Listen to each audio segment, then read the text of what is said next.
noches, ¿cómo están? Quisiera una vez más compartir la palabra del Señor en esta noche y quisiera que podamos estudiar el Salmo capítulo 2.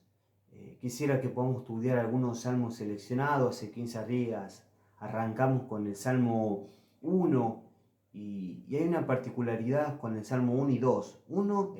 El capítulo 1 comienza con una bienaventuranza y el capítulo 2 termina con una bienaventuranza.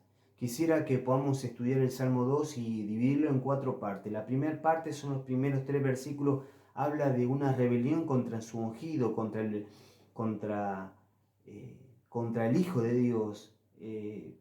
Lo titulamos la rebelión divina, contra el divino, perdón. Lo segundo es la burla divina. La segunda parte, una tercera parte donde vamos a encontrar el decreto divino y una cuarta parte donde vamos a encontrar el llamado divino. Quisiera que podamos leer este salmo, el capítulo 2. Dice allí el Señor en su palabra: ¿por qué se amotinan las gentes y los pueblos piensan cosas vanas? Se levantarán los reyes de la tierra y príncipes consultarán unidos contra Jehová y contra su ungido, diciendo: rompamos sus ligaduras y echemos de nosotros sus cuerdas.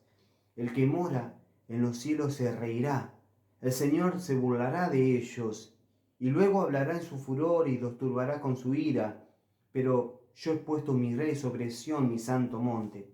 Yo publicaré el decreto. Jehová me ha dicho: mi hijo eres tú, yo te engendré hoy. Pídeme y te daré por herencia a las naciones, y como posesión tuya los confines de la tierra. Lo quebrantarás con vara de hierro, como vasija de alfarero los desmenuzará. Ahora pues, oh reyes, sé prudente, admitid amonestación, jueces de la tierra, servid a Jehová con temor, y alegraos con temblor. Honrad al Hijo, para que no se enoje, y perezcáis en el camino, pues se inflama de pronto su ira. Bienaventurados todos los que en Él confían. Hasta aquí la palabra del Señor, y quisiera que podamos arrancar con la primera parte. Son los primeros 3 versículos y empieza con una pregunta: ¿por qué se amotinan la gente y los pueblos piensan cosas vanas? Saben que es importante que pensemos en este tiempo donde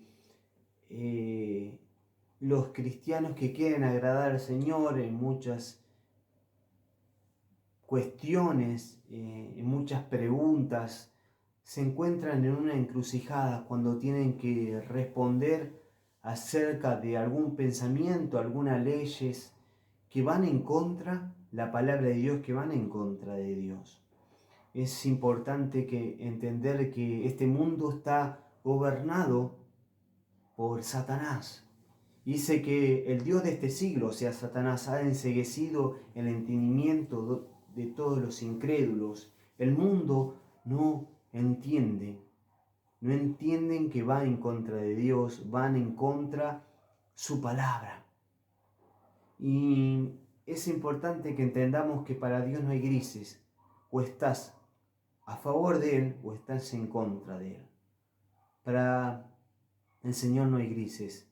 Es importante que podamos, como cristianos, tomar una postura y entender que somos luz en medio de esta tiniebla, que somos la sal de esta tierra, y que como cristianos debemos tomar esa postura y poder marcar la diferencia. Debemos hacer como Jesús hacía. Él denunciaba el pecado, Él marcaba lo que estaba mal delante de Dios, delante de su Padre. Ahora, es importante que nosotros entendamos que este mundo va de mal en peor. Este mundo no va a mejorar. Este mundo va de mal en peor. Aquellos que lo llaman malo a lo bueno, y a lo bueno lo llaman malo. Ahora, es importante que va a venir tiempos que lo declara el apóstol Pablo en la segunda carta a Timoteo, en capítulo 13. Allí empieza diciendo que en los últimos tiempos habrán hombres amadores de sí mismos, avaros, vanagloriosos, soberbios, blasfemos, desobedientes a los padres, ingratos, impíos, sin afecto natural, implacables, calumniadores, intemperantes, aborrecedores de lo bueno, crueles, traidores, impetuosos, infactos, amadores de los deleites más que de Dios, que tendrán apariencia de piedad, pero negarán la eficaz de ellas. Esto es como vendrán en los últimos tiempos las personas y los hombres. Así vendrán estos tiempos y así harán que sus vidas caigan en un juicio. ¿Saben qué? Es importante que entendamos, he leído la noticia que se está por aprobar la ley o tal pensamiento de nuestro presidente aprobar la ley a favor del aborto, contra la vida.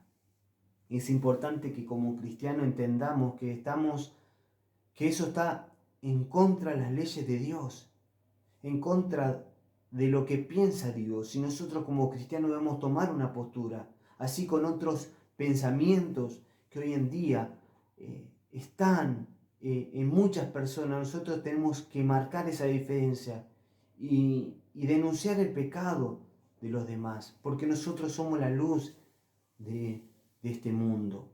Es importante que entendamos que debemos amar al pecador, y como amar al pecador, como Jesús amó al pecador, lo abrazó, así nosotros también amar al pecador y abrazarlo, pero no avalar su pecado, no avalar su pecado. Es importante que entendamos que debemos acercarnos a Dios. Allí termina esto dice el tercer versículo: rompamos sus ligaduras y echemos fuera de nosotros su cuerda. El hombre dice, el necio dice en su corazón: no hay Dios, no hay Dios. Ahora nosotros debemos entender que hoy en día así están las personas, quieren hacer su vida y van en contra de lo que Dios dice en su palabra, pero nosotros estamos allí para demostrar que ellos están haciendo mal y que ellos van en contra de lo que Dios manda en su palabra. Después seguimos a una segunda parte donde dice la burla divina, y debemos entender que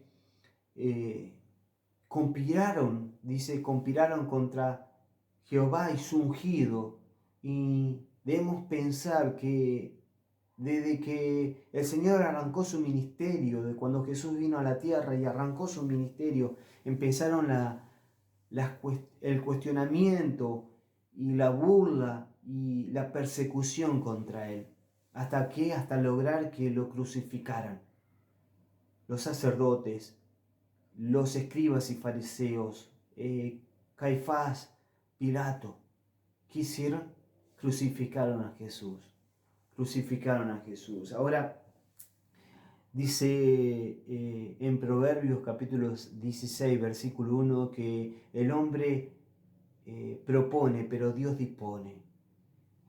Planea el hombre sus planes, pero es Dios en quien puede hacer que ese plan se lleve a cabo, ¿no? El hombre propuso en su corazón, y aquellas personas que gritaban crucifícale, propusieron ese plan maléfico para crucificar al Hijo de Dios. Sin embargo, Dios le permitió que así sea. ¿Saben qué? Pilato, Caifás y todos ellos pensaron que habían llevado a cabo su plan. Sin embargo, no era su plan, sino era el plan divino de Dios. Es importante que entendamos que Dios es el que escribe la historia, que Dios había predestinado antes de la fundación del mundo que su Hijo muriera en la cruz. Antes que la fundación del mundo había predestinado a su Hijo para salvación de todo el mundo. Ahora, nosotros debemos pensar en esto. Así como nosotros jugamos con niños y permitimos que ellos nos ganen a nosotros en ciertos juegos, es porque nosotros les permitimos, no porque ellos pudieran ganar, ¿no? Ahora, Es así como Dios le permitió al hombre que mataran a su hijo. Pero sin embargo estaban los planes de Dios que pasase así. Estaban los planes de Dios que su hijo muriera en la cruz. ¿Para qué? Para salvación de todos nosotros. En su amor, en su gracia, Él planificó un plan de salvación, y ese plan de salvación era por medio de su hijo en la cruz del Calvario. En la cruz del Calvario iba a morir su hijo y de esa manera darnos salvación. Él se reirá. Y decíamos el segundo punto, Él se reirá. Y el que ríe último ríe mejor. Hay una frase que dice así, ¿no? Él permitió que su hijo matara. Y el apóstol Pablo escribe en una de las predicaciones, él dice, mataron al autor de la vida. Sin embargo, es porque Dios le permitió que fuera así. Fue la voluntad de Dios. Es importante que entendamos que en la voluntad de Dios es que todo procedan al arrepentimiento. No es que tarda su venida, sino que Él quiere con paciencia que todos procedan al arrepentimiento. Si hoy estás escuchando este mensaje, y si venís escuchando todos los mensajes que aparecen por este canal, es importante que entiendas que Jesús quiere salvarte. Quiere salvarte y quiere librarte de esa condenación que merecemos recibir como pecadores. Vamos a pasar a la tercera parte del versículo 7 al 9. Allí encontramos el decreto divino. Y todos pensaban que Cristo había sido derrotado, que su Hijo había sido derrotado en la cruz de Calvario, sino que resucitó el tercer día y con Él toda nuestra esperanza. Allí Él no fue derrotado, sino fue en los planes de Dios que muriera, pero el tercer día resucitó.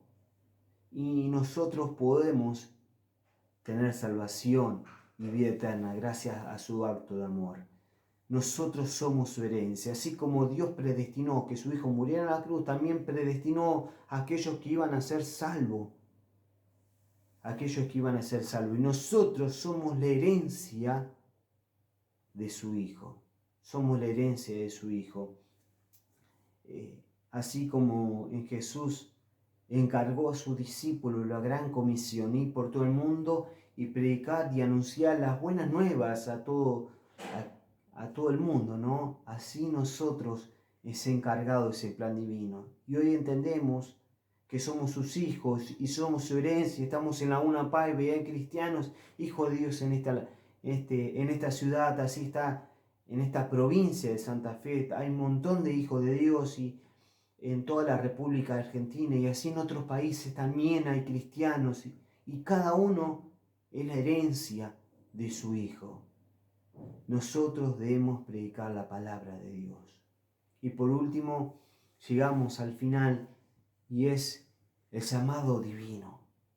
Y este salmo nos habla de un Dios que juzga, un Dios que va a juzgar al mundo.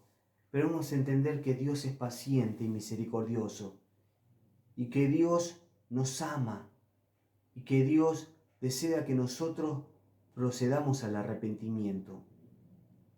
Si vos estás escuchando este mensaje, quiero que entiendas que Dios te da otra oportunidad, que Dios te da otra oportunidad. Y así como el Dios de gracia nos da salvación, el Dios justo y verdadero puede condenarnos.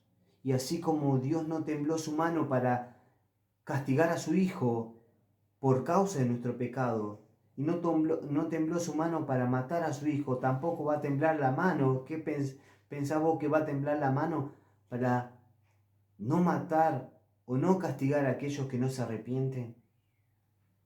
Aquellos que todavía no han tenido un encuentro con Cristo. De verdad tenés que entender que tenés que pedirle a Jesús que entre en tu vida y en tu corazón. Él puede salvar tu vida. Es un llamado de salvación. Hoy es un llamado de salvación, pero también es un llamado de consagración. servid, honrad al Hijo de Dios, al ungido. Debemos servir a ese Dios que se merece toda la gloria, la honra y el honor. Ese Dios de salvación. Ese Dios nosotros debemos servirle.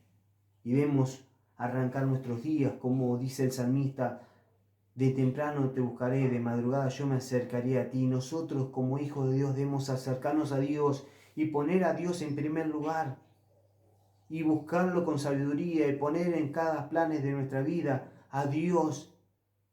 Debemos entender que somos la luz de este mundo y la sal de esta tierra y llevar ese mensaje de salvación por todas aquellas personas que nos rodean y que se acercan a nosotros.